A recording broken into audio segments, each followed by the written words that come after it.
하나님 말씀 이사야 40장 1절에서 11절 말씀입니다. 이사야 40장 1절에서 11절 말씀입니다. 너희의 하나님이 이르시되 너희는 위로하라 내 백성을 위로하라. 너희는 예루살렘의 마음에 닿도록 말하며 그것에게 외치라. 그 노역의 때가 끝났고 그 죄악이 사함을 받았느니라. 그의 모든 죄로 말미암아 여호와의 손에서 벌을 배나 받았느니라 할지니라 하시니라. 외치는 자의 소리가 이르시되 너희는 광야에서 여호와의 길을 예비하라. 사막에서 우리 하나님의 대로를 평탄하게 하라. 골짜기마다 도두어지며 산마다 언덕마다 낮아지며 고르지 아니한 곳이 평탄하게 되며 험한 곳이 평지가 될 것이요 여호와의 영광이 나타나고 모든 육체가 그것을 함께 보리라. 이는 여호와의 입이 말씀하셨느니라. 말하는 자의 소리여 이르되 외치라. 대답하되 내가 무엇이라 외치리이까 하니 이르되 모든 육체는 풀이요 그의 모든 아름다움은 들의 꽃과 같으니 풀은 마르고 꽃이 시듬은 여호와의 기운이 그 위에 불미라. 이 백성은 실로 풀이로다. 풀은 마르고 꽃은 시드나 우리 하나님의 말씀은 영원히 서리라 하라. 아름다운 소식을 시온에 전하는 자여 너는 높은 산에 오르라. 아름다운 소식을 예루살렘에 전하는 자여 너는 힘써 소리를 높이라. 두려워하지 말고 소리를 높여 이다 성읍들에게 이르기를 너희 하나님을 보라 하라. 보라 주 여호와께서 장차 강한 자로 임하실 것이요 친히 그의 팔로 다스리실 것이라. 보라 상급이 그에게 있고 보응이 그의 앞에 있으며 그는 목자같이 양떼를 먹이시며 어린 양을 그 팔로 모아 품에 안으시며 젖먹이는 암컷들을 온순히 인도하시리로다. 오늘 본문인 이사야 40장은 복되신 하나님의 영광의 복음을 아름답게 힘있게 표현하고 있는 본문입니다. 하나님은 복의 근원이시고 그 백성의 복 주시길 기뻐하시는 하나님이십니다. 그 복음은 하나님의 영광의 복음이라고 사도 바울이 고백했던 것처럼 얼마나 영광스러운지 모릅니다. 오늘 본문은 이 복음의 영광스러움을 또 노래하고 있는 본문이기도 합니다. 복음은 하나님께 속한 것이기 때문에 하나님의 영광으로 충만합니다. 이사야서는 66장으로 되어 있는데 1장부터 39장까지는 구약의 39권 같이 마치 심판과 정죄의 메시지를 선포하고 있다면 40장부터 66장까지 27권은 신약의 의미를 담은 것처럼 마치 위로와 구원의 메시지를 선포합니다. 그리고 오늘 본문 40장은 그 전환점을 이루고 있는 한 장입니다. 특히 본문이 이 후반부를 시작하면서 유다의 구원의 사실을 선언적으로 미리 선포하고 66장까지 시작을 합니다. 참으로 놀랍습니다. 이렇게 선언합니다. 너희 하나님이 이르시되 너희는 이루어라 내 백성을 이루어라. 너희는 예루살렘의 마음에 닿도록 말하며 그것을 외치라. 그 노역의 때가 끝났고 그 죄악이 사함을 받았느니라. 그의 모든 죄로 말미암아 여호와의 손에서 벌을 배나 받았느니라 할지니라 하시니라 라고 구약의 바벨론 포로로부터 노예 생활을 하고 있는 그 백성의 해방을 자유를 그렇게 선포하라고 말씀하고 있습니다. 그러나 이것은 장차 그리스도 안에서 구원받게 될 모든 백성들 향한 하나님의 위로의 메시지입니다. 마치 어느 날 갑자기 이 수천억의 빚을 진 이 채무자가 채권자의 노예가 돼서 신음하고 삶을 살다가 갑자기 당신의 빚이 모두 탕감되었습니다. 누군가가 오셔서 당신의 빚을 다 갚아주셨습니다. 이제는 당신은 더 이상 채무자가 아닙니다. 이제는 자유인이 되었습니다라고 꿈꾸는 것 같은 선언을 듣는 것과 같습니다. 여러분, 사람이 이 빚을 지게 되면 그것도 갚을 능력이 없을 만큼 큰 빚을 지게 되면 일평생 채권자의 노예가 됩니다.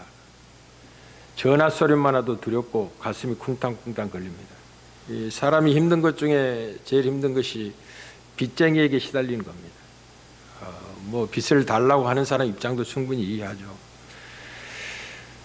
그러나 이제 갚을 능력이 없는 자 입장에서는 어둠의 시대를 만난 것 같고 도저히 자유함을 얻을 수 없는 노예의 삶을 사는 것 같은데, 그것이 한두 푼의 빚이 아니라 수천억의 빚을 지었는데 어느 날 갑자기 그 빚이 모두 탕감되었다는 선언을 듣는 것 같은 꿈꾸는 현실을 오늘 1절 2절이 노래하고 있습니다.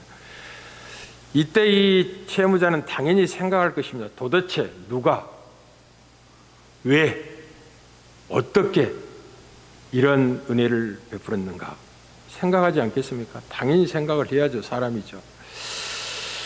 그리고 나서 3절에서 11절에서는 이 은혜의 배경에 구원받은 백성을 향하여 오시는 하나님의 강림하심이 있다, 곧 임마누엘이 있다라고 선포를 하고 있고, 그래서 3절의 11절은 임마누엘에 대한 예언적인 선포입니다. 그런 다음에 12절부터 17절까지는 자기 백성을 구원하신 하나님의 능력과 무한한 지혜에 대해서 쭉 강조를 한 다음에 이 하나님의 예언적인 선포는 우상과 다르다, 우상이 이룰 수 없는, 능력과 지혜가 없는 것과 달리 하나님은 반드시 약속한 것을 성취해내는 하나님이다 라고 말씀을 하시고, 그런 다음에 27절 31절까지는 구원의 확실함을 다시 한번 강조를 하는 것으로 이사야 40장이 되어 있습니다. 굉장히 중요한 내용으로 되어 있습니다. 여러분, 죄인에게 가장 필요한 것은 하나님의 위로입니다. 죄인에게는 하나님의 긍휼하심이 필요합니다. 긍휼이란 말은 무슨 말이냐면 마땅히 받아야 될 형벌을 받지 않게 하는 하나님의 불쌍히 여기심입니다. 죄인에게는 이 하나님의 불쌍히 여기심이 없다면, 긍휼하심이 없다면 그 하나님의 진노와 노에 의해서 소멸되고 말 겁니다. 그래서 죄인에게 가장 필요한 것은 하나님의 긍휼하심입니다. 하나님의 진노가 아니라 하나님의 위로가 간절히 필요한 것입니다. 그리고 이 하나님의 위로는 일시적인 위로가 아니라 근원을 고쳐 낫게 하여 누리게 되는 영원한 위로입니다. 오늘 본문의 위로는 너희의 하나님이 이르시되 너희는 이루어라 내 백성을 이루어라는 위로의 선포는 일시적인 위로가 아니라 영원한 위로를 선포할 것을 말씀하고 있습니다. 왜냐하면 모든 고통의 배후에는 죄로 인하여 찾아온 비참함이 있는 것입니다. 오늘 본문의 1차적인 배경은 유다 백성들, 예루살렘 백성들의 죄로 인하여 바벨론의 포로에 넘겨져서 노역의 때를 살게 된 것, 70년의 포로 생활 속에 억압을 받고 지배를 받고 통제를 받고 모든 자유를 잃어버린 그 시대를 내다보고, 그럼에도 불구하고 하나님이 그들을 모두 죄를 사할 것이며 노역의 때가 끝날 것이다, 벌을 배나 이미 받았다라고 선포하시면서 이루할 것을 말씀하고 있습니다. 그 위로를 이렇게 하라는 거죠. 예루살렘의 마음에 닿도록 소리쳐 말하라 라는 거죠. 그 위로가 얼마나 진실하며 근본적이며 이디한 것인 것을 아는 자로서 말하며 외치라고 말하고 있습니다. 죄는 반드시 형벌을 받아야 됩니다. 누군가가 죄값을 치러주지 않는다면 그 죄는 결코 사라지지 않습니다. 죄의 삭은 사망입니다. 이 죄의 문제를 담당할 누군가가 필요한 것입니다. 이 문제를 해결하실 수 있는 분은 제3의 권세를 가진 하나님 외에는 이 문제를 해결할 수가 없습니다. 그분이 사죄를 선포하지 않는다면 길이 없습니다. 하나님은 이 문제를 해결하기 위해 친히 하늘로부터 강림하시겠다는 약속을 오늘 본문이 하고 있는 것입니다.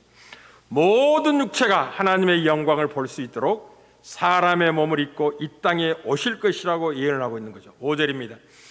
여호와의 영광이 나타나고 모든 육체가 그것을 함께 보리라. 이는 여호와의 입의 말씀이니라 라고 하여 여호와의 영광이 나타나고, 여호와의 영광이 뭘 이야기하느냐, 하나님의 성육신, 사람의 몸을 입고 이 땅에 오심을 여호와의 영광이라. 여호와의 영광이라 하나님을 배우는 거죠. 영이신 하나님을 배우면 죄인들은 다 죽고 맙니다. 그래서 하나님을 볼 수 없어요. 근데 볼 수 있는 하나님이 이 땅에 오시겠다. 모든 육체가 여호와의 영광을 볼 수 있도록 성육신하시겠다. 사람의 몸을 입고 오시겠다라고 라고 지금 약속을 하고 있고, 그분이 오셔서 우리의 죄를 담당하시고 십자가의 죽으심으로 말미암아 오늘 1호의 진정한 의도, 그 죄악이 사함을 받았느니라, 그의 모든 죄로 말미암아 여호와의 손에 벌을 배나 받았느니라 할지니라 라고 선포하는 일을 이루실 겁니다. 누가? 임마누엘의 하나님, 사람의 몸을 입고 오신 우리 주 예수 그리스도께서 임마누엘로 이 땅에 오셔서 저와 여러분들의 죄를 담당 십자가 피 흘려 죽으심으로 말미암아 오늘 40장 1절 2절의 의미가 우리의 복이 되도록 찾아오실 것입니다. 그분은 십자가를 지심으로 그를 믿는 자에게 제사함을 허락하게 될 겁니다. 제사함이 없는 위로는 참된 위로가 아닙니다. 기억하십시오. 제사함이 없는 위로는 참된 위로가 아닙니다. 그리고 이 죄를 사할 수 있는 권세는 하나님밖에 없기 때문에 하나님이 사람의 몸을 입고 이 땅에 오셔서 우리의 죄를 사하기 위하여 대신 죄값을 치르실 겁니다. 그게 임마누엘입니다. 사람의 몸을 입고 오신 예수 그리스도 하나님이시죠. 왜냐하면 모든 포로성의 모든 고통이 죄로 말미암아 찾아온 비극이기 때문이라는 걸 잊지 말아야 됩니다. 그래서 하나님의 이로는 임마누엘로 말미암아 허락될 것입니다. 그래서 임마누엘은 긍휼의 풍성한 하나님의 사랑이 가시적으로 나타나 보이신 하나님이십니다. 여러분, 이제 이 하나님의 영광을 본다는 게 얼마나 놀라운가 하는 것을 구약의 모세의 일생을 통해서 확인합니다. 임마누엘은 하나님의 영광이 모든 육체에게 보여진 은혜 중의 은혜입니다. 이스라엘 백성이 이제 출애굽하고 모세와 함께 시내산까지 이르게 됩니다. 모세는 하나님의 거룩한 법을 받기 위해서 시내에서 오르고, 그 백성은 떠난 모세, 빈 그 자리에 두려움 때문에 그들을 인도해낼 신을 만듭니다. 그게 금송아지를 만들어 경배하는 거예요. 하나님은 진노하시고 그 백성을 진멸하려고 모세에게 말합니다. 그때 모세는 하나님 그리하지 말라고 중보하게 되죠. 하나님은 뜻을 돌이키시고 그 백성을 진멸하지 않습니다. 그러나 하나님이 이렇게 말씀합니다. 나는 너희와 함께하지 않겠다. 너희들에게 약속한 땅은 내 사자를 보내어 주겠지만 나는 너희들과 함께하지 않겠다고 하자, 모세와 그 백성 황송한 말씀으로 받고 하나님 앞에 이제 간절히 함께해달라고 탄원하게 됩니다. 모세가 이렇게 이야기하죠. 하나님, 저를 이름으로도 알고 제가 하나님께 은혜를 입은 모세라고 하나님이 아신다면 제발 이 백성과 함께해달라고 간절히 이야기할 때 하나님이 그래, 그렇다면 너희들과 함께하겠다 약속합니다. 그때 모세가 곧바로 하나님께 최고의 갈망을 요구합니다. 무엇을 요구하게 되냐면, 당신이 우리와 함께, 나와 함께 하겠다 약속을 하셨는데 그렇으면 좋습니다. 그렇다면 내가 함께 하신 분의 얼굴을 보고 싶습니다 라고 하나님께 묻습니다. 하나님의 영광을 보여달라고 이야기합니다. 여러분, 그렇지 않겠습니까? 그 그림자하고 동행할 수는 없잖아요.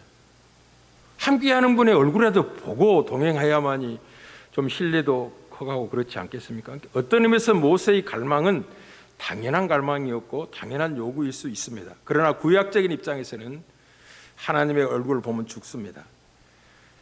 허락되지 않습니다. 그 얼굴을 보면 죽을 것이기 때문에 그렇습니다. 그래서 출애굽기 33장 17절부터 23절 이런 이제 하나님의 약속이 나오죠. 여호와께서 모세에게 이르시되 내가 말하는 이 일도 내가 하리니, 함께 하겠다 그 말입니다. 나는 내 목전에 은총을 입었고 내가 이름으로도 너를 알미라. 모세가 이르되 원하건대 주의 영광을 내게 보이소서. 주의 영광이라고 이제 보여달라고 하는데, 주의 얼굴을 보여달라는 뜻을 주의 영광을 보여달라고 하는 겁니다. 주의 영광을 내게 보이소서 했더니 여호와께서 이르되 내가 내 모든 선한 것을 내 앞으로 지나가게 하고 여호와의 이름을 내 앞에 선포하리라. 내 선한 것과 내 이름을 통하여 나의 영광이 얼마나 놀라운 영광이라는 것을 너에게 알려줄 텐데, 나는 은혜를 베풀 자에게 은혜를 베풀고 긍휼을 베풀 자에게 긍휼을 베푸느니라 하셔놓고 또 이르시되 내가 내 얼굴을 보지 못하리니 나를 보고 살 자가 없습니다. 모세가 주의 영광을 내게 보여주십시오라고 부탁한 것은 하나님의 얼굴 뵙기를 원합니다 라고 소원한 거예요. 그랬더니 하나님이 내 얼굴 보면 죽거든, 그러니 보여줄 수 없어. 대신 선한 것으로 내 이름으로 영광의 속성을 너에게 알려줄 거야 라고 말씀하신 다음에 이렇게 말씀하시죠. 내가 내 얼굴을 보지 못하리니 나를 보고 살 자가 없음이니라. 여호와께서 또 이르시기를 보라 내 곁에 한 장소가 있으니 너는 내 그 반석 위에 서라. 굉장히 중요한 표현입니다. 여호와께서 내 곁에 한 장소가 있다. 그건 이제 피난처죠. 우리의 영원한 피난처 예수 그리스도를 말씀하기도 한 것입니다. 그 반석에 서라는 거죠. 내 영광이 지나갈 때 내가 너를 반석 틈에 두고 내가 지나가도록 내 손으로 너를 덮었다가 손을 거두리니 내가 내 등을 볼 것이요 얼굴은 보지 못하리라고 하여 구약에 아직 은혜와 진리의 충만함으로 성육신하신 예수 그리스도가 오시기 전까지는 하나님을 본다는 건 상상할 수도 없는 것이었고 최고의 갈망이었지만 성취받을 수 없는 요구였습니다. 보면 죽기 때문에. 그렇게 하나님의 영광은 충만함이죠. 그런데 그 하나님의 영광이 모든 육체에게 보여지게 될 것이라고 말씀하고 있는 거죠. 오늘 본문 5절입니다.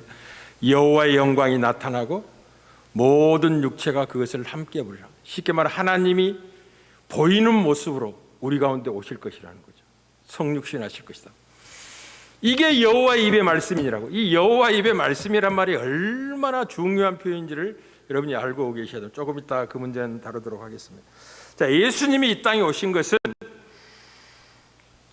하나님의 영광이 우리 가운데 나타난 겁니다. 그리스도의 얼굴에는 하나님의 영광을 아는 빛이 있어요. 그래서 이제 요한복음 1장 14절에 이제 말씀이 육신이 되어 우리 가운데 찾아오시며 거하시며 그 말에 장막을 치시며 그 말입니다. 우리와 같은 삶의 구조 속에 들어오시며 그래요. 말씀이 누구죠? 하나님이신 창조 때부터 계시고 천지를 창조한 그 하나님이 사람의 몸을 입고 우리 가운데 딱 거처를 잡으셨는데 그 영광을 보니 모세가 그렇게 보고 싶었던 그 영광을 보니 아버지의 독생자의 영광이요 은혜와 진리가 충만하더라라고 하여 예수 그리스도는 볼 수 있는 하나님이십니다. 우리와 함께 하신 하나님이에요. 모든 신자가 갈망하는 최고의 갈망의 성체입니다. 이 구원의 영광스러운 목적은 어디에 있느냐면 예수 그리스도의 영광을 영원히 보는 것입니다. 아니, 그 영광을 예수 그리스도의 그 임재 앞에 그 영광을 보는 게 그렇게 복입니까? 그게 얼마나 중요한 복이냐면 이 마태복음 17장의 변화산상에서 베드로와 야고보 요한이 예수님의 변형하신 모습을 봅니다. 주의 영광을 잠깐 보여준 거예요. 하나님이 주의 영광의 모습을 잠깐 예수님이 나타내 보이자 기겁을 하는 거예요. 여기가 좋사오니 모든 것 다 잊어버려 여기가 좋사오니. 이 하나님의 영광을 보는 게 최고의 기도 제목이죠. 다윗의 갈망이었기도 하죠. 내 평생에 한 가지 기도 제목이 있는데 내가 여호와의 집에 영원히 살면서 하나님의 아름다움을 보는 것입니다. 하나님의 영광을 보는 것입니다. 하나님의 임재를 누리는 거죠. 그래서 예수님께서 자기 백성들을 향한 대세상 기도 속에 최고의 기도를 이렇게 하시면 요한복음 10장 24절입니다. 아버지여 내게 주신 자도 나 있는 곳에 나와 함께 있어 아버지께서 창세 전부터 나를 사랑하심으로 내게 주신 나의 영광을 그들로 보게 하시기를 원합니다. 죄인은 하나님의 영광을 보면 죽습니다. 모든 사람이 죄를 범하였으면 하나님의 영광에 이르지 못하더니 그 표현의 크기를 아십니까? 예수 그리스도는 하나님의 영광을 보게 하실 그 하나님이시고 영원히 하나님의 영광 앞에 살도록 구원을 베푸실 임마누엘이십니다. 놀라우신 분이죠. 마치 지난주에 잠깐 말씀을 드렸듯이 태양을 그 강렬한 빛과 이 뜨거움을 바로 쳐다보게 되면 눈이 멀어버린 것처럼 하나님의 영광을 바로 보면 다 죽습니다. 그래서 그리스도라는 사람의 몸을 입고 오신 예수 그리스도를 통하여 하나님의 영광을 보게 됩니다. 그러면 죽지 않습니다. 우리가 만난 하나님은 예수님이십니다. 아무도 하나님을 볼 자가 없습니다. 본 자도 없고 볼 수도 없습니다. 그러나 예수 그리스도는 볼 수 있는 하나님으로 우리 가운데 오신 하나님이십니다.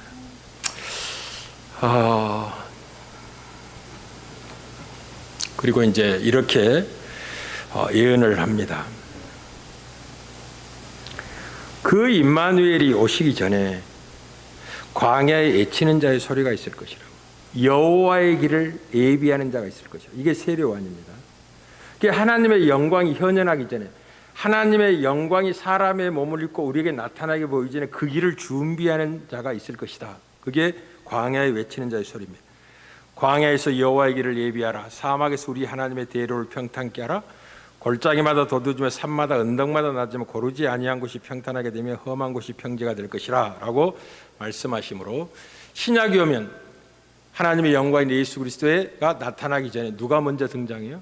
세례 요한이 길을 예비하게 등장하는데, 그 세례 요한의 메시지의 핵심은 어디에 있냐면 회개하라는 것입니다. 제3을 위한 회개를 회개 세례를 선포하는 것인데, 왜 회개 세례가 중요하냐면 여호와의 영광을 만나야 되기 때문에 그렇습니다. 하나님을 만나려면 회개해야 된다는 거죠.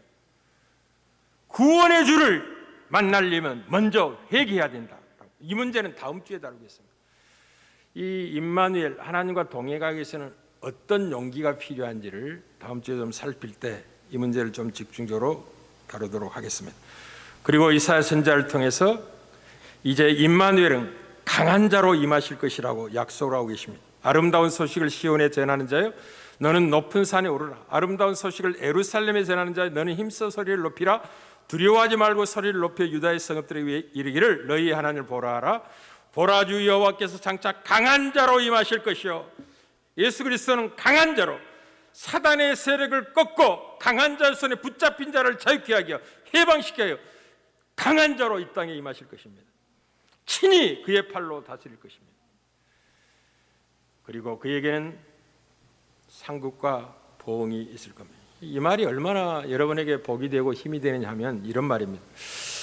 이제 우리는 사단에게 붙잡힌 바 노역의 때가 있죠. 이스라엘 백성의 1차적으로는 바벨론의 70년 포로 생활이라는 것은 잊혀진 세월 같고 망가진 세월 같고 고통과 아픔의 시련의 세월이기 때문에 그 세월은 생각하기 싫은 세월인 것입니다. 고난의 기간은. 그런데 하나님이 그 백성을 강한 자로 오셔서 구출해 내시면 그분에게 상급이 있고 보응이 있기 때문에, 복수하는 능력이 있기 때문에 그동안 사단의 권세에 매여 신음하던 그 세월을 대갚아 주겠다는 겁니다. 여러분이 아멘을 안 하니까 그게 얼마나 큰 복인 줄 잘 모르죠. 여러분이 이 땅에 살면서 당하는 수고 고통에 대해서 하나님이 영원히 보상해 주겠다는 겁니다. 모세는 이 비밀을 알았습니다. 그래서 인생의 짧음을 이야기하면서 하나님께 이렇게 간구합니다. 우리를 괴롭게 하신 날수대로와 우리가 화를 당한 연수대로 우리를 기쁘게 하소서. 얼마나 중요한 표현인지 모릅니다. 우리 그동안 고통스럽습니다. 너무나 힘들었습니다. 그 수고는 말할 수가 없었습니다. 지난 세월을 생각하면 기억하기도 싶습니다. 이제 당신이 우리를 구원하러 오셨고 은혜를 베푸셨사오니 그 지나간 모든 세월을 대갚아 주십시오. 기쁨으로, 즐거움으로, 영원한 복으로 충만케 해주십시오 라고 간구하는 거죠. 그러니 임마누엘 오신 예수 그리스도는 강한 자로 우리 가운데 오셔서 사단의 권세 우리를 자유케 하고 해방하시고 사단에게 매여 고통하던 지난 세월을 신원해 줄 겁니다. 대갚아 줄 겁니다. 대적에게는 심판으로, 자기 백성들에게는 기쁨과 즐거움과 만족함으로 보응하실 겁니다. 아멘을 해야죠. 여러분, 이 세상에서 사는 삶이 얼마나 힘들고 어렵다는 걸 아직 잘 모르고, 여러분 결혼하면 끝입니까? 애 낳아보세요. 얘를 키운다는 게 얼마나 힘든지, 부모가 된다는 게 뭔지를 그때 알게 될 겁니다. 얘가 열만 나도 열이 떨어지기까지는 밥을 먹어도 밥맛이 없어요. 그게 부모예요.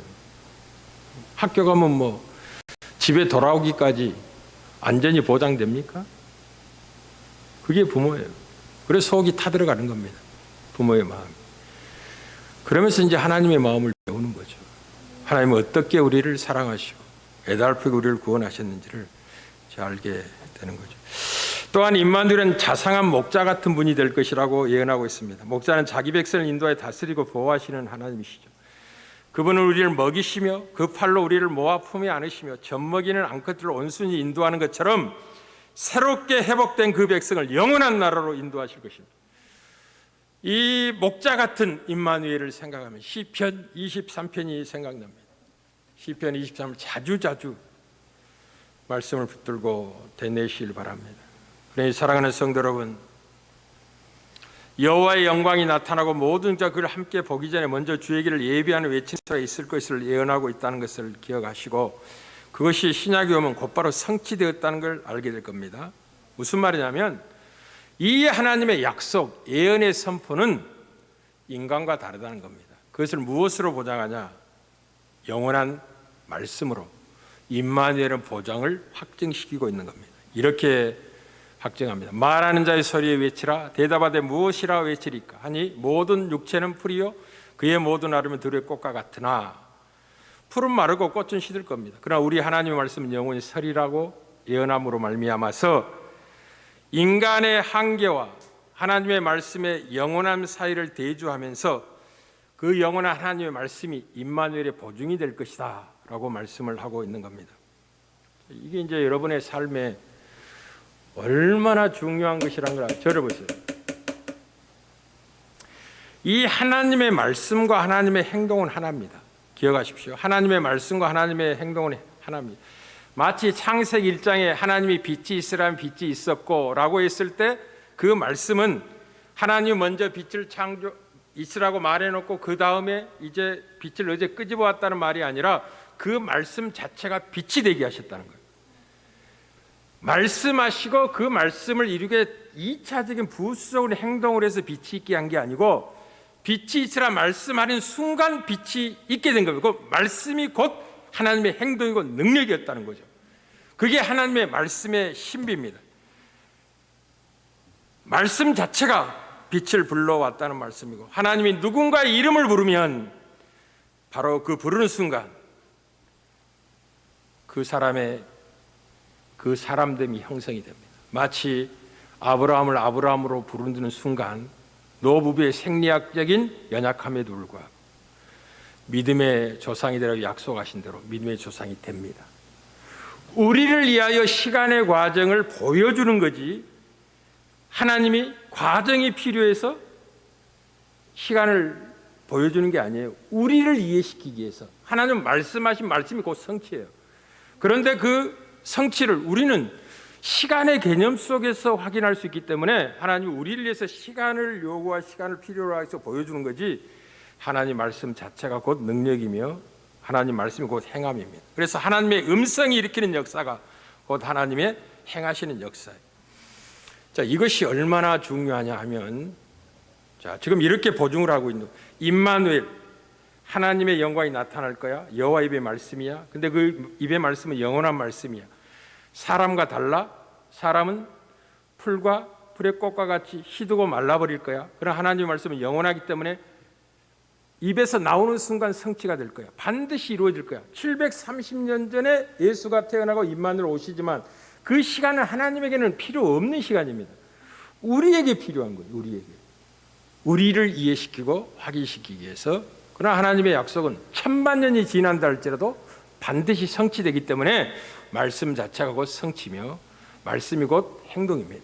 그게 하나님의 말씀의 능력이죠. 이것을 이사야서 55장 10절에 11절에 다룹니다.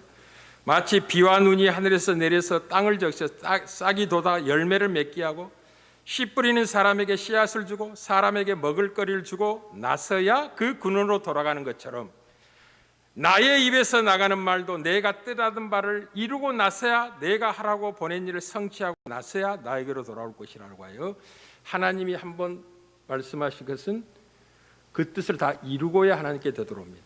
반드시 성취됩니다. 그 보증을 지금 하고 있는 거죠. 내 백성을 이루어라. 내 백성을 이루어라. 그들의 죄악이 사함을 받았고 그들의 노예의 때가 끝났다고. 그들은 벌을 배나 받았으니 이루어라고. 그 보증으로 하나님의 영광이 나타날 것이라고, 임마누엘 그 일을 성취하고 이루실 것이라고 말씀합니다.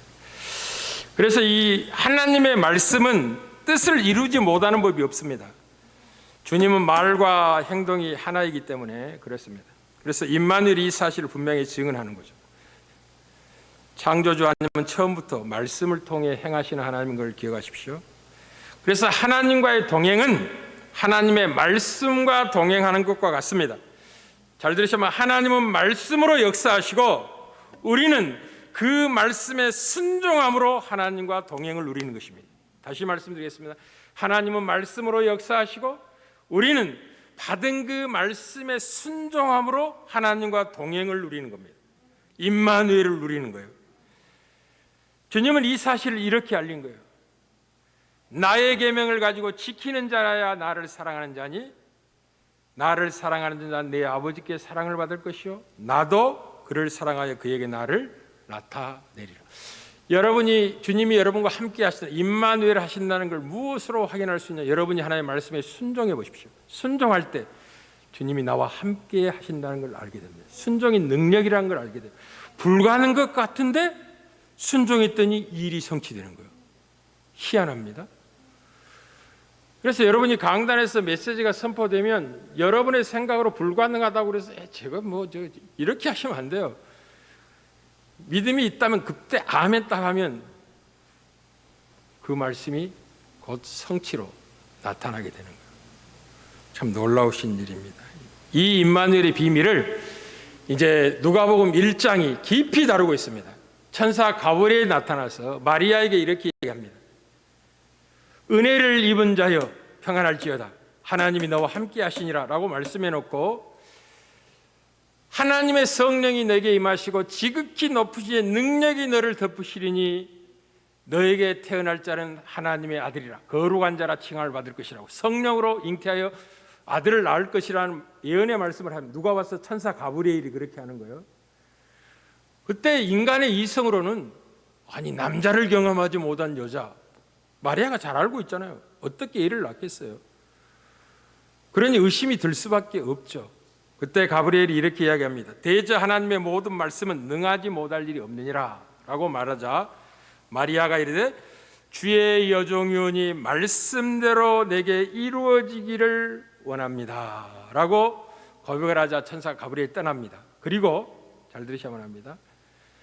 그보다 6개월 전에 낳을 수 없는 노부부가 된 사가랴와 엘리사벳 세례 요한이 잉태됩니다. 그리고 이 세례 요한이 이제 태어난 지 예수님보다 6개월 정도 이제 앞서게 태어나게 될 텐데 마리아가 그 엘리사벳에게 갑니다. 그때 엘리사벳이 자기 복중에 있는 세례 요한이 자기 주가 온다는 것을 알고 기뻐서 막 뛰놀게 됩니다. 결론으로 뭐라고 이야기하냐면 주께서 하신 말씀이 반드시 이루어지리라고 믿는 그 여자에게는 복이 있느니라 라고 이야기합니다.